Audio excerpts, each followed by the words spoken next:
दिल्ली में हुई एक घटना ने पूरे देश को हिला के रख दिया है और नए सिरे से एक बहस को जन्म दिया है कि क्या प्यार, जो कि इतना पवित्र शब्द होता है, उस पर विश्वास करना चाहिए।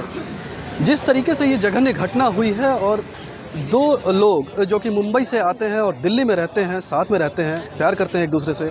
लड़की जो है वो परिवार को छोड़ करके दिल्ली आती है उस लड़के के साथ। किस तरीके का ये सामाजिक कहा जाए कि जो विकृति हुई है या मानसिक विकृति हुई है या उसकी मानसिकता ही ऐसी थी, क्योंकि ये मामला चर्चा में सिर्फ इसलिए है क्योंकि इसके बाद एक जो उस लड़के का जो नाम है वो आफताब है।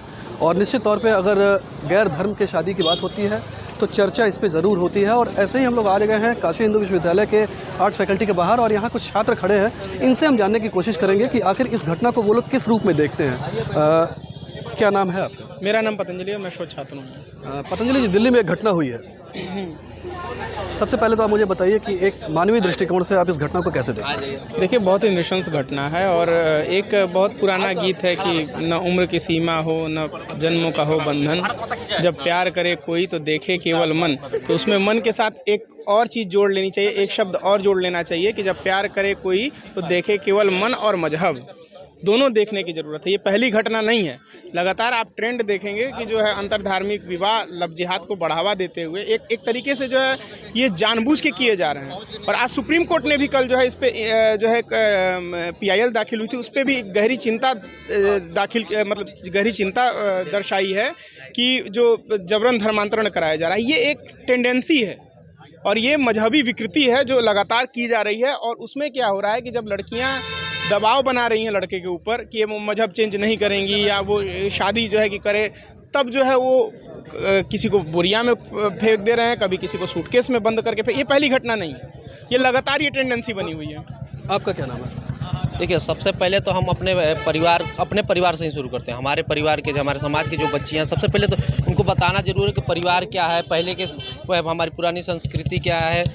एकल परिवार की जो अभी चल रहा है, एकल परिवार की सबसे ज़्यादा ज़रूरत है। संयुक्त परिवार जो पहले चलता था उस तरह की भावना है। जैसा कि अभी आपके एक साथी बता रहे थे कि देखे केवल मन नहीं बल्कि अब मजहब भी देखना चाहिए, आप इत्तेफाक रखते हैं? बिल्कुल, इसकी ज़रूरत है समाज में है तो आपको देखना जरूरत, उसके आधार कार्ड चेक करने की अब जरूरत नहीं है, अब उसका बैकग्राउंड आप चेक करिए, तब उससे बात करिए। ये तो मजहब है। आपने मजहब की बात कही है, इसे केवल एक, जैसे मैंने आपसे जिक्र किया कि देहरादून में भी इस तरीके की घटना हुई थी और इसी तरह की जघन्य घटना हुई थी। नहीं, देखिए, देहरादून की घटना जो है वो रेप की घटना थी, वो स्वीकार नहीं समाज करेगा। लेकिन आप लगातार देखिए ना कि जो सोनू नाम रख के, विक्की नाम रखे, जो कि कॉमन नाम है हिंदू और मुसलमानों में, और मुसलमान लड़के जो है लगातार हिंदू लड़कियों का पीछा करते हैं, उन्हें प्रेम के जाल में फंसाते हैं और उसके बाद जो है वो शादी करते हैं। कई जगह पे तो ऐसी आया है कि वो पहले शादीशुदा हैं और उसके बाद जो है कि शादी कर रहे हैं। तो इन अंतर धार्मिक जो प्रेम की प्रवृत्ति आई है उस पर गहन जांच की जरूरत है। और ये मैं नहीं कह रहा हूँ, ये सबसे पहले तो कम्युनिस्ट शासन जो है कि केरल ने उठाया कि हाँ लव जिहाद चल रहा है। कुछ केरल के मुख्यमंत्री तत्कालीन ने कहा था कि हाँ लव जिहाद नाम की कोई चीज़ सबसे पहले तो उन्होंने उठाया था और ये लगातार चल रहा है। और यकीन मानिए कि अगर ये उत्तर प्रदेश में हुआ होता तो आज पूरी की पूरी परिस्थिति दूसरी होती। और ऐसे क्या होती परिस्थिति ऐसी होती कि आफताब और उनके अब्बा जान सभी को उनकी औकात का अंदाजा उत्तर प्रदेश के मुख्यमंत्री योगी आदित्यनाथ लगवा चुके होते। बस दिक्कत क्या है कि वो राष्ट्रीय राजधानी क्षेत्र की घटना है और इसलिए पुलिस उस एंगल पे ठीक तरीके से आगे नहीं बढ़ रही है। ये आपने बड़ी बात कही है। खैर बहरहाल हम दूसरे मुद्दे पे चलते हैं। अब क्या नाम है आपका? मेरा नाम शुभम है। शुभम, एक बात बताइए, इस घटना को केवल दो लोगों के बीच का जो, अगर एक उसमें कोई व्यक्ति मानसिक रूप से विकृत है और बहुत ही जघन्य अपराध करने को आतुर है, तो हम केवल इसको एक साधारण घटना क्यों न माने? देखिए, मैं आपको बताना चाहूँगा पत्रकार महोदय कि ये जो उपकरण है, ठीक है, एक समय बोरा रहता है, एक समय सूटकेस रहता है, अब इस समय फ्रीज रहता है। और जब दूसरे तरफ का जो अभियुक्त एक खास मजहब को मानने वाला व्यक्ति रहता है, तो आप उसको किस प्रकार से देखेंगे? आप मुझे बताइए, आप किस प्रकार से देखेंगे? वो आपको देखना चाहिए कि इस प्रकार की उसकी मानसिकता है, कैसे उसकी पेरेंटिंग हो रही है, उस व्यक्ति की, मतलब किस प्रकार उसको लालन पोषण किया जा रहा है कि इस प्रकार का दुष्ट कर्म कर रहा है। आपने पेरेंटिंग की बात की है, पेरेंटिंग का क्या मतलब है, क्या कहना चाह रहे हैं? पेरेंटिंग का मतलब ये है कि आप जो माता पिता हैं, जब वो किसी औलाद को जन्म दे रहे हैं तो भाई एक सीमित मात्रा में दीजिए कि आप उसकी देखभाल कर रहे हैं। ये नहीं कि सुअरों की तरह बच्चा पैदा करिए, उनको समाज में छोड़ दीजिए दुष्कर्म करने के लिए, दुष्कृत्य करने के लिए। एक दो पैदा करिए और उस बच्चों को बताइए कि समाज में कैसे रहा जाना चाहिए, कैसे व्यवहार किया जाना चाहिए। एक पेरेंटिंग हाँ, की जो इन्होंने बात की है वो बिल्कुल बड़ी बात है। आप आज हम कह रहे हैं कि गुड टच और बैड टच के बारे में बच्चों को जानकारी देनी है, तो इन तरह की जो सामाजिक प्रवृत्तियां जो बुराइयों की तरफ बढ़ रही हैं उनकी जानकारी पेरेंट क्यों नहीं दे रहे हैं पहले? जब लड़की प्रेम के जाल में फंस चुकी होती है और उन पर माता पिता की बात नहीं सुनती है, तब उनको लगता है कि नहीं नहीं इसकी जानकारी हमें पहले देनी चाहिए थी। तो जब कोई सामाजिक बुराई हमारे सामने खड़ी है जिसका अंदाजा हमें है, तो उसके प्रति अपने बच्चों को पहले ही मन में जब आप ये बात डालेंगे, उसके प्रति आगाह करेंगे, तभी आगे जाके जो है उन चीज़ों से वो बचे रहेंगे, वरना तो फिर वो फंसेंगे ही। पेरेंटिंग की बात हुई है तो निश्चित तौर पे जो आजकल सोशल मीडिया चल रहा है या जो मीडिया है घर घर में जो पहुंच है जिस तरीके से, और एकाकी परिवारों के अंदर भी लोग अपने अपनी मोबाइल की दुनिया में हैं, वो भी कहीं वजह है क्या इस तरह की घटना या ये जो रिश्ता सामने आया है? सर ये भी एक वजह हो सकती है। जैसे आपने सोशल मीडिया का जिक्र किया, तो सोशल मीडिया पे भी कुछ ऐसे अराजक तत्व हैं जो अपने आप को रेशनल दिखाने के लिए मॉडर्निटी के नाम पे कि हम सभी धर्म समभाव लेकर चलते हैं, जैसे कुछ लोगों ने बताया हाथ में कलावा धारण करेंगे, नाम में परिवर्तन रहेगा, आपके मंदिरों में मत्था टेकने जाएंगे, तमाम तरीके से क्रिटिसिज्म करेंगे आपके धर्म का रेशनल होने के नाम पे।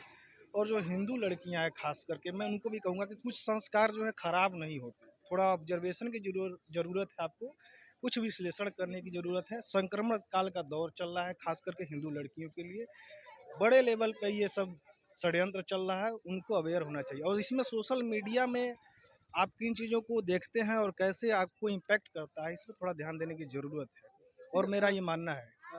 आप लोगों से एक चीज़ और जानना चाहेंगे, आइए आप लोगों से एक चीज़ और जानना चाहेंगे कि जो हमारी सनातन संस्कृति जिसकी कहा जाता है और जो एक वैवाहिक पद्धति होती थी, आजकल लव मैरिज बहुत बढ़ गया। मैं लव जिहाद शब्द इस्तेमाल नहीं करूंगा क्योंकि वो कोर्ट का जुडिशरी का मामला है, सामाजिक विमर्श का मामला है, लेकिन जिस तरीके से जो लव मैरिज का मामला है, क्या आपको लगता है कि इसमें लोग जज्बाती होकर के ज़्यादा जल्दी डिसीजन ले रहे हैं, समय कम देते हैं, कुछ इस तरह की कमी है?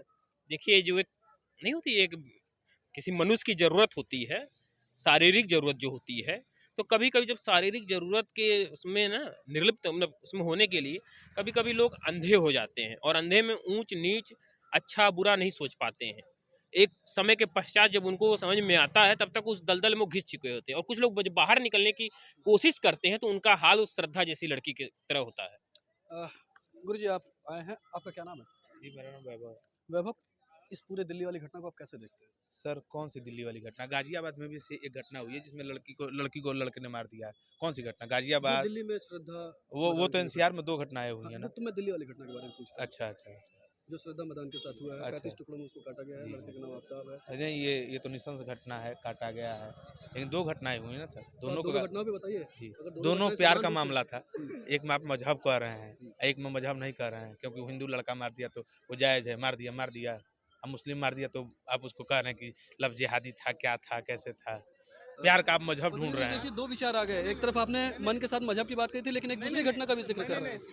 सवाल जो है ये नहीं है कि जो कह रहे हैं कि दोनों हत्याएं बुरी हैं, लेकिन आप देखते हैं ना कि अगर हम कहेंगे कि भाई समाज में ये चीज़ें चल रही हैं, ये कैसे कम होगी, हत्याएं कैसे कम होगी?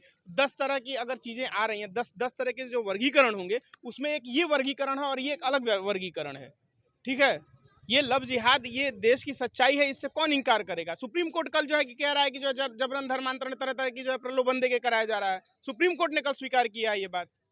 और उत्तर प्रदेश पुलिस ने करीब 400 से अधिक मामले उत्तर प्रदेश में दर्ज किए जब से कानून बनाया जबरन धर्मांतरण का। उसमें अधिकतर लड़कियों के मामले हैं, जिनको कि लड़कियों को बहला फुसला के जबरन उनका धर्मांतरण कराया गया लव जिहाद द्वारा। सबसे ज्यादा बरेली रेंज में मामले हैं। कैसे आप कह रहे हैं कि बहला? मैं नहीं कह रहा हूँ, ये पुलिस की रिपोर्ट है भाई, ये पुलिस की रिपोर्ट है। बालिग मान लिया जाता है। ये दृश्य है काशी हिंदू विश्वविद्यालय के छात्रों के बीच में, सिर्फ एक घटना को लेकर के, और घटनाएं होती हैं तो उसका अपना एक असर भी होता है, और वो असर अब वाराणसी में हमने सुबह पप्पू केडी से भी दिखाया था और उसके बाद आज काशी हिंदू विश्वविद्यालय से भी दिखा रहे हैं। तो नवभारत टाइम्स ऑनलाइन के लिए अभिषेक झा, वाराणसी।